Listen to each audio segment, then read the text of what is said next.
5% na lang ang nahabilin aron makompleto na ang hospital nga ipadagan sa local government unit sa Pulmulok.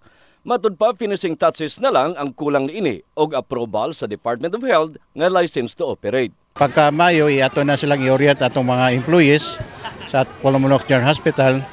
Then, inigabot sa license to operate, larga na dayon nato kay na-orient naman nato ato ang mga employees.